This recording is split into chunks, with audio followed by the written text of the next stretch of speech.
With a postal strike looming, Canada's small business community is sounding the alarm about the potential impact and just how reliant those businesses are on Canada Post. So we know from various surveys to our members that about 79% of them rely on Canada Post for their operations and their services. How well, basically, to distribute flyers and promote their business, to maintain communications with their clients saying, hey, think about us. This is a special offer we have, or here's your birthday. But also, and potentially more importantly, to send receipts and invoices, to receive payments and checks. This ensures cash flow. So there's a promotion component and there is a cash flow component.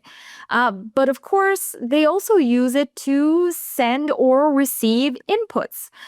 So if you buy something and they send it to their purchaser or their client, they can use Canada Post services. Oftentimes, Canada Post is the more affordable option. So these are all the ways in which businesses rely on Canada Post. They also sometimes receive inputs, especially imagine those rural and remote communities where the last mile is really done or rendered by Canada Post, even when you have those big private companies that may take it from the town to a distribution center. And so they may be relying on inputs for their production that they wouldn't get otherwise. So we know from the last strike in November and December of 2024 that 75% of businesses were negatively affected.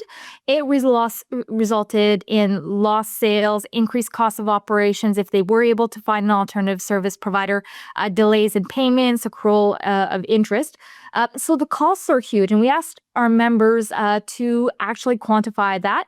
And they came back to us and it cost them over $100 million a day, or over $1.6 billion from the course of the whole strike last year.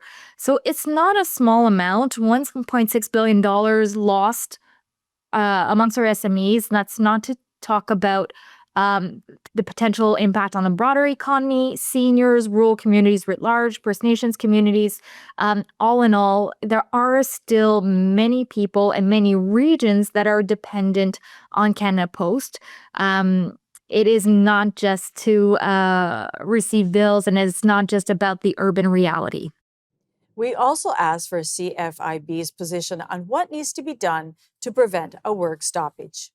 First and foremost, we want Canada Post and the employer representatives and the employee representatives to come to an agreement to ensure there is no work stoppage, to realize and to take into consideration the Will Kaplan's report about how Canada Post can evolve to reflect current and future market needs, because right now it's insolvent. It is not sustainable. It is currently operating. And I think both parties needs to work together and make progress to achieving that.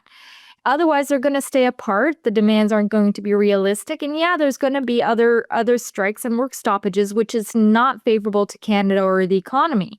So all in all, that the two parties take a closer look at the Kaplan recommendation and seek to work together to implement them. If those two parties are in an impasse, then yeah, the government needs to intervene.